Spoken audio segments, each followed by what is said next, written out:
Huh, what's this? Bathroom cleaning. Did you quit law school to become a fancy janitor or something? There I was, in a facility's bathroom, casually cleaning a dirty sink. Just then, an old acquaintance of mine appeared by chance and mocked me with those words. I used to think of you as a rival, but I guess I was way off. Despite years since our last meeting, all he did was sneer at me, holding a rag in my hand. Thinking back, he was always this kind of guy, and I couldn't help but be amazed as I revealed what I was actually doing. His response was unexpected. He could only stand there, wide-eyed, unable to say a thing. My name is Mike. Ever since I was a kid, I've always had a strong sense of justice compared to other kids. I loved playing hero games with my classmates, and I always took on the role of the hero. Justice always wins. Such a childishly idealistic belief was what I aimed to embody. Naturally, my dream was to be a hero. I wanted to be a cool, invincible hero who defeats villains. Until about 4th grade, I insisted a towel blanket was my cape and wore it proudly. I ran around the park with it, climbing high on playground equipment, ignoring my parents' warnings. Looking back now, those are some pretty embarrassing memories. Among my classmates, there was another guy who aspired to be a hero. His name was Steve. I pride myself on my passion for being a hero, but Steve's passion was no less intense. We often argued, insisting each of us was the #1 hero. Our hero games often turned into fierce debates. Then I'll be the main hero. No way, I'm the main hero. Whenever my friends and I gathered to decide the lead role, Steve would always barge in like that. What are you talking about, Steve? You joined in the middle, so I'm the main hero. That's not a rule. I'm the main hero. Me. I'm the main hero. No, it's me. No, I am. No, it's me. It was a relentless back and forth, and we'd get so heated that adults had to intervene every time. Steve and I had a strange bond, first meeting in kindergarten. Even back then, he was always picking on me, and I was frankly sick of it as a kid. I thought I'd see less of him in elementary school. But to my surprise, we ended up in the same class in the 1st grade. And it continued like that in the 2nd and 3rd grades. Turns out, we were destined to be in the same class for all 9 years of mandatory education. We were always aware of each other, each striving not to lose to the other. It was a rivalry, but not in the noblest sense. Our fiercest competition was probably in academics. Hey, Mike, what did you get in math? He'd always come over to me after test was returned. He seemed very confident that day, smiling broadly. What about you, Steve? Me? Look, I got 98. He proudly spread his test paper in front of me, like he was showing off. The teacher said the highest score in the class was 98. Steve was so smug, sure of his victory. But unfortunately, the highest score simply means the top score, but it doesn't necessarily mean that it's held by only one person.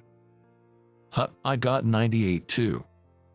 I retorted with a smug look, just to crush his smile. By not making a fuss like him, I secretly took a mental victory over him. Huh, the same score, really? That's boring. Maybe it's a mistake in the teacher's grading. You better be honest and report it if there's a mistake in your scoring. Our gazes clashed as if sparks were flying, glaring at each other intensely. Eventually, we both looked away, determined to win in other subjects next time. Whenever another test was returned, we'd meet again to compare scores. If one won, he'd taunt the other. If he lost, he'd make some excuse. This pattern repeated with every test. Our rivalry even manifested during the school's sports festival. Despite being in the same class and team, we competed fiercely, refusing to lose to each other. We competed in everything, like who passed more people in the relay. Thanks to that, or perhaps not, our team won decisively every year.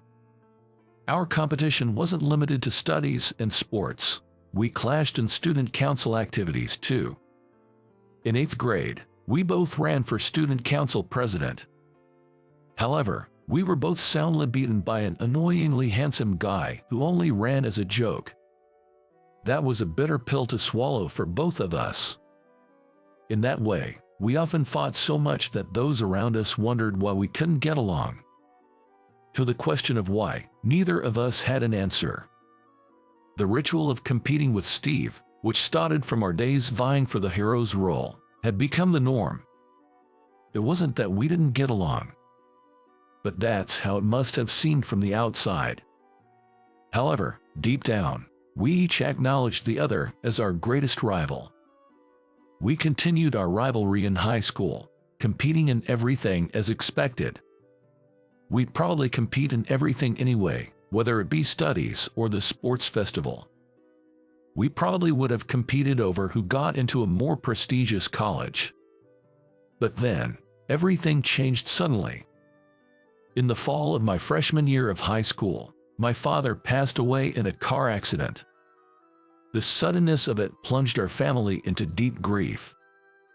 The photo of my father with a beaming smile, the lavish and large floral arrangements, the sounds of soft sobs. I still vividly remember all of these things. What? The driver is claiming innocence.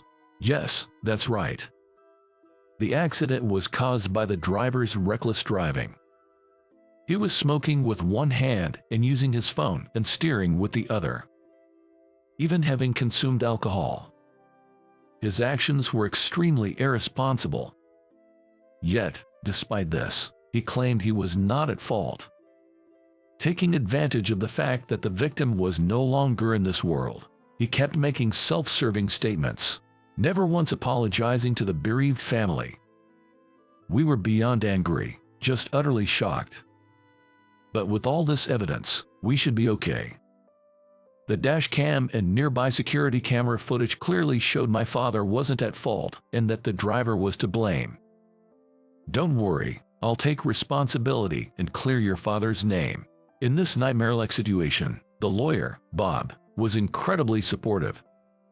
Bob, a newcomer at a small law firm, fought hard for my father's honor. Thanks to him, my father was publicly vindicated. The driver faced severe punishment. Thank you, Bob. This will finally bring peace to my husband. We're truly grateful for everything. Hearing the good news, our family, in tears, thanked Bob. Even after all this, the offender never apologized. But that's all right now. The most important thing is that we were judged fairly.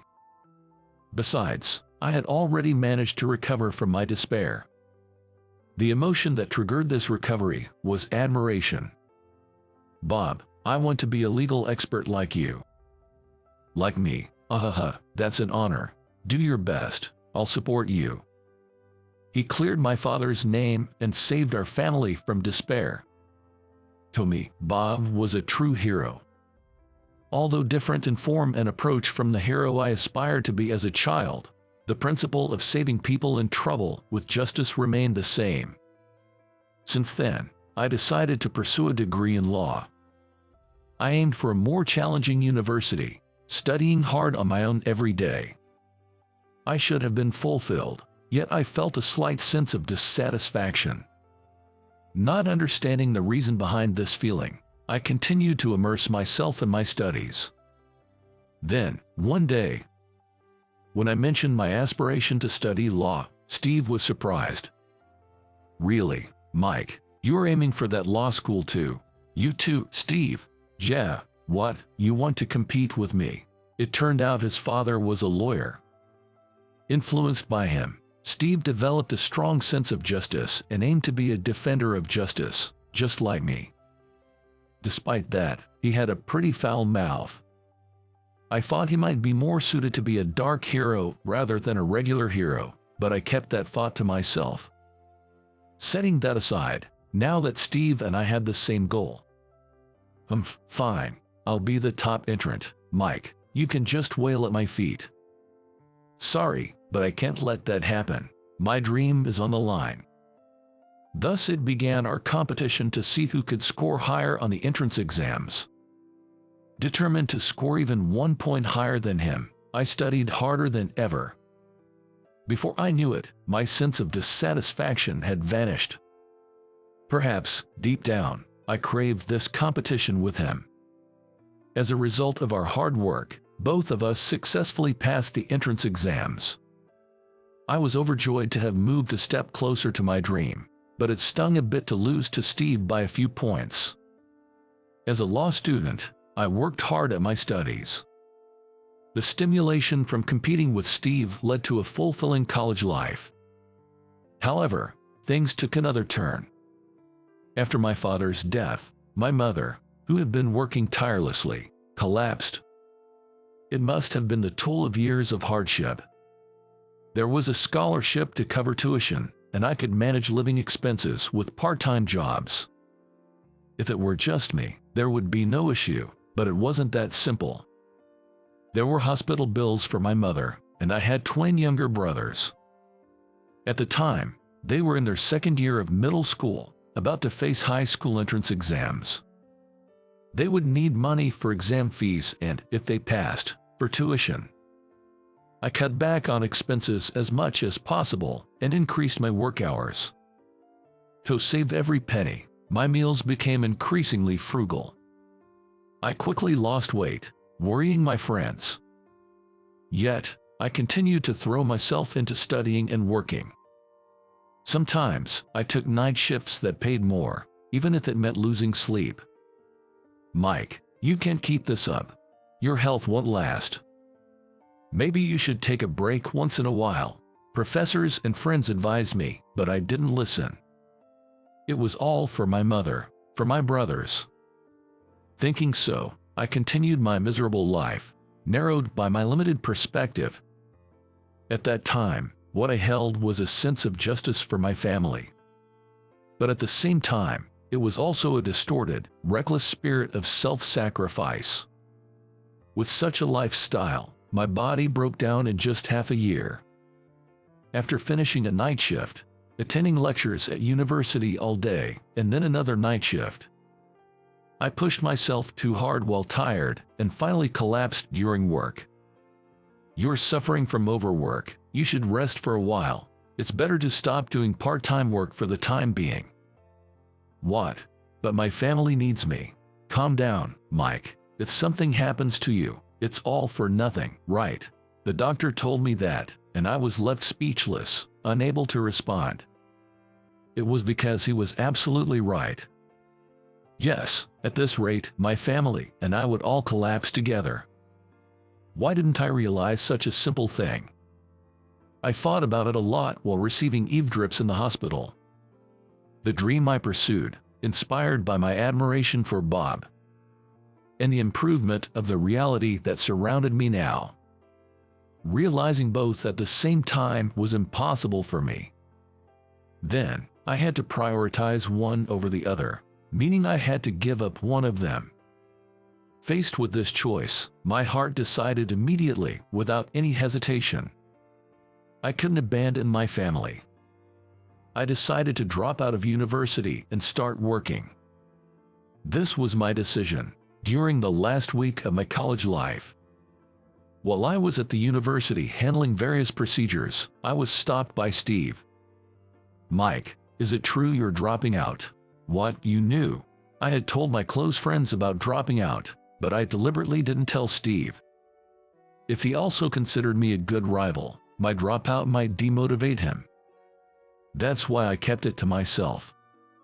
"Why the heck are you doing this? Giving up halfway like this, because you collapsed? Is that enough for you to give up?" "It's part of the reason." "Well, there are various circumstances." Steve, looking like he might grab my collar any moment, had tears in his eyes. "Lucky you, the nuisance is gone. Now you can study to become a great lawyer without any distractions, right? Don't joke around, don't give up so easily. Was your dream just that much to you?" Steve confronted me with a voice loud enough to echo through the university entrance. However, my decision to drop out was already made, for my family, and for my own health, and I couldn't just say, "I won't quit after all." I'm sorry." Unable to find the right words to respond, all I could do was apologize to Steve. To him, I no longer had the spirit of competition or the fangs to fight. Understanding this, Steve clicked his tongue and walked away from me. I could only silently watch his back as he left. Until I could earn a decent living, we managed with the money my father left and what I had saved from my excessive part-time work. Though it was tough, my mother's health gradually improved, and my brothers successfully advanced in their education. I resumed part-time work to support our living. Years passed since then. One day, I was in the restroom of a courthouse I visited for an errand. It was pretty clean, but I noticed a bit of dirt on the wash basin. When my mother was in the hospital, I mostly did the housework. I particularly liked cleaning and would get absorbed in it before I knew it. I just couldn't stand leaving any dirt, a habit from that time. Caring about the cleanliness was a habit from that time. I see there's a rag. It might be none of my business, but I just couldn't leave it alone, so I decided to clean up. I took off my suit jacket, rolled up my sleeves, and wiped the dirty area clean. The mirror also caught my attention, so I polished that too. Phew, that's better. Feeling satisfied, I noticed someone had entered. Standing in the middle of the hallway, admiring my cleaning work, I thought I might be in the way and quietly muttered "Excuse me" as I moved aside. As I looked up while exiting the restroom, I made eye contact with the person through the mirror. He stopped in his tracks and looked at me. Can I help you? Is that Mike?" The man, wearing a lawyer's badge on his collar, called out my name. "Mike, it is you, isn't it?" he exclaimed with an unusually loud voice, his eyes wide open. I recognized him immediately. His hair was set with wax, and he was well dressed. But his face was unmistakable. Steve Burden, my rival since kindergarten. "Hey, Steve, long time no see. It's a surprise to meet you here." His tailored suit seemed to scream his competence. I greeted him, acknowledging our reunion. In contrast, Steve sneered upon seeing me with a rag in my hand. "Huh, what's this? Bathroom cleaning? Did you quit law school to become a fancy janitor or something?" "No, it's not like that." I denied Steve's words, but he continued to mock me. Saying it was something only a lowly person would do.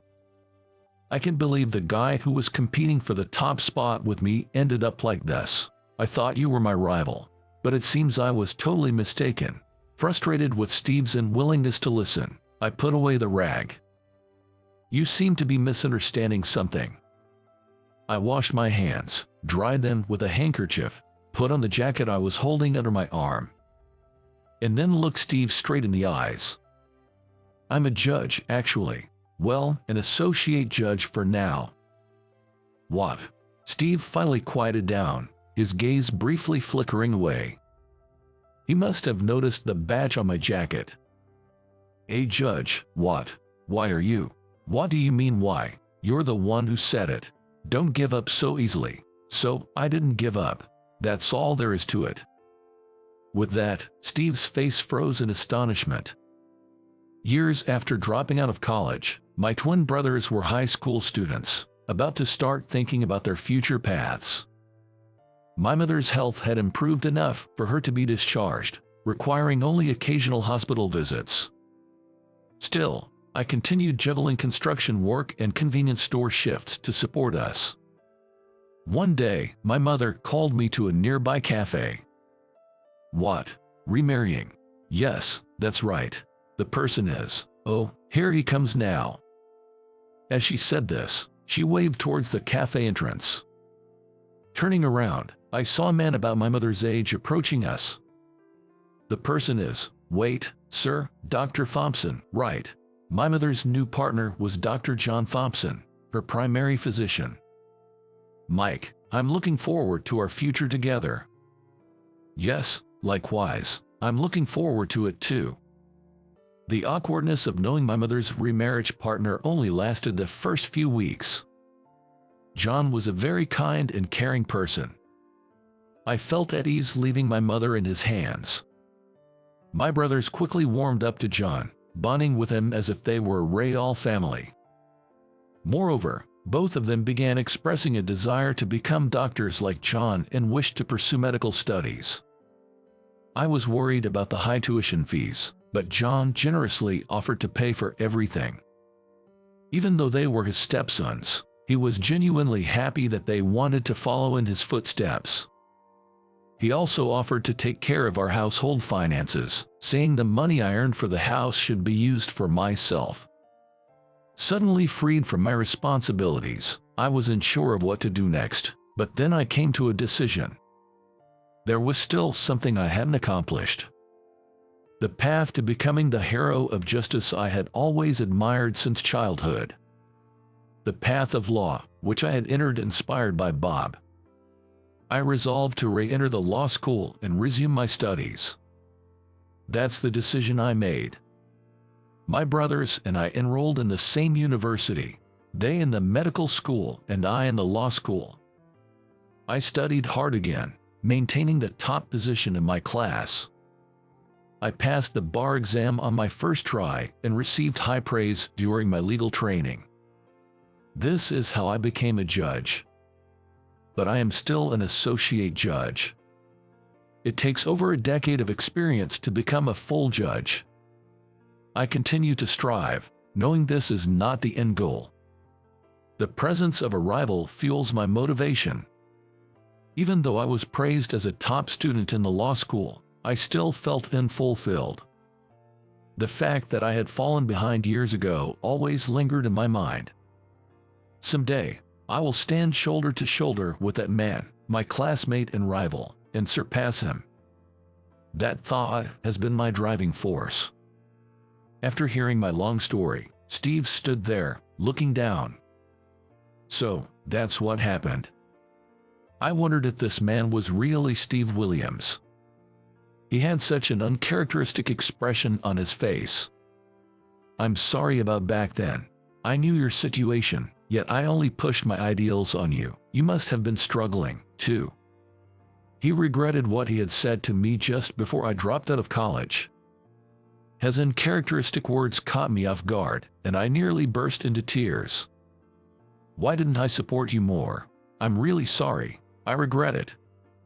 Steve remained downcast. I said, "Look up, man," and put my hand on his shoulder. Steve, I'm actually thankful for what you said back then. Don't give up so easily. It was because you said that I decided to try again. After leaving college, I honestly thought about giving up on law. Maybe get a job at some average company and lead a vague, aimless life. After all the struggles I had been through, that should have been enough. That's what I thought. But I couldn't get Steve out of my head. His expression at the university entrance the last time I saw him seemed to be a mix of anger and sadness. If I gave up, would he get angry with me again? And there was another thing. I didn't want to end up a loser. Steve's family owned a law firm. He was an excellent student, and he would undoubtedly become a lawyer. I had lost to him in the university entrance exam scores and in realizing our dreams. Playing the hero, studying, the sports festival. Steve and I, constantly winning and losing against each other, never once allowed ourselves to be outdone. It wouldn't be an exaggeration to say that ending my lifelong competition with him as a loss would be like losing a part of my life. That thought was unbearably frustrating. It was these two major reasons that allowed me to make a comeback. That's why I'm grateful to you, Steve. Thanks for getting angry at me back then. Mike. When Steve looked up, he met my eyes and gave a sly smile. That's right, you've always been that kind of guy, always competing with me. No matter how much I pushed you away, you'd always claw your way back, always in my way. No, it was you who was always trying to compete with me, wasn't it? I responded with a smile to Steve's words. Fine then, Mike. Let's have another competition. Who will make it first, me taking over my father's firm as a director, or you becoming a judge? I accept your challenge. Just don't cry later, okay? That's my line. We bantered, glaring at each other as sparks flew. After a few seconds of this, we both reached our limit and burst out laughing. Ahaha, oh man, we haven't changed a bit since we were kids. Right, but this is us, isn't it? Always trying to one-up each other. Looking forward to more of this, Steve. Yeah, absolutely. Same here, Mike. Our rivalry, which began when we were preschoolers and continued into our college years. It wasn't going to end just because we had become adults. We will continue to compete and spur each other on. Though unspoken, Steve and I exchanged a firm handshake, conveying this mutual understanding. Some time later, Steve and I started to interact as friends, even drinking together. Finally, as we were approaching our 30s. Wow, you already have a wife and kids. Steve was already married, aiming to be a distinguished director for his family's sake. What about you? Me, I haven't thought that far ahead, still single. As I sighed, Steve proudly started talking about his wife and family. Marriage is great, kids are wonderful, he said with a smile. In this regard, I knew I couldn't compete with him. Instead of feeling envious or jealous, I just listened with a smile, finding it heartwarming. One day, Steve contacted me and invited me to his house. He was throwing a birthday party for his daughter and asked me to come and celebrate with them. I was worried about intruding on a family event, but apparently, my name was well known as Steve's rival, and they were eager to meet me. Hi, it's great to meet you. As I was guided to the living room, I saw his wife and their daughter running around. Welcome, my husband always speaks highly of you. His wife greeted me with a gentle smile. Their daughter, seemingly startled by my sudden appearance, clung to her mother's legs. Not wanting to scare her, I crouched down to her level and asked, "Hello, what's your name?" She blushed and hid behind her mother. Seeing this, Steve burst out laughing. Haha, Mike, looks like she doesn't like you. Why are you so happy about that? When Steve picked her up, she seemed to calm down. Looking straight at me, she said, "My name's Emily." Is that so, Emily? How old are you? I asked, and Emily got down from Steve's arms and ran to the back of the living room. I watched her curiously as she held up her birthday card above her head, saying cheerfully, 3. Though initially scared, Emily gradually warmed up to me. After several hours, she even brought a book over and sat on my lap. "Read this, please." "Okay, sure thing." After I read to her, Emily politely thanked me. It was surprising to see such manners in a 3-year-old. As I patted her head and praised her, she hopped around joyfully. Watching her, I began to think that having kids might be nice. As evening approached, it was time to say goodbye. "Are you leaving already?" "Yeah, goodbye, Emily."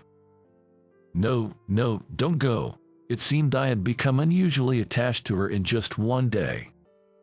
She grabbed my pants, making it hard for me to leave. "Come on, don't trouble him," Steve said as he picked her up. She looked like she might cry any moment.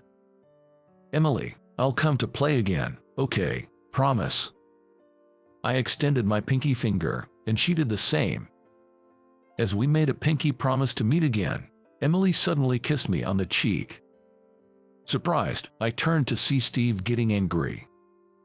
"Hey, Mike, what's that about? Don't come here again. I won't let you see Emily anymore," Steve shouted, his face turning red. Then, as if to defy her father, Emily shouted loudly, "Why would you say that? No, I hate Daddy." "Emmy, what?" There I was, confused about how to react. Emily was crying, Steve was red-faced, and his wife was smiling at the chaos unfolding at the doorway. The goodbye at the entrance turned into such a chaotic scene. As a busy judge, my days are filled with responsibility. This job carries a great deal of responsibility. My job greatly impacts people's lives. But with great responsibility it comes great fulfillment. I'm determined to be a respectable judge, fulfilling the dream I worked hard to achieve. I owe my current perseverance to the people around me. My father, who always worked for us. Bob, who cleared my father's name and introduced me to the world of law. My mother, who continued to support me warmly even after falling ill. John, who encouraged me. And above all, my rival, who urged me never to give up. And now, Emily, who adores me. They are all important people in my life. Reflecting on this, I realize how much my life is supported by these people. For their sake, I will continue to be a dignified judge and strive for excellence. Gazing at the starry sky on my way home from work, I made this vow to myself: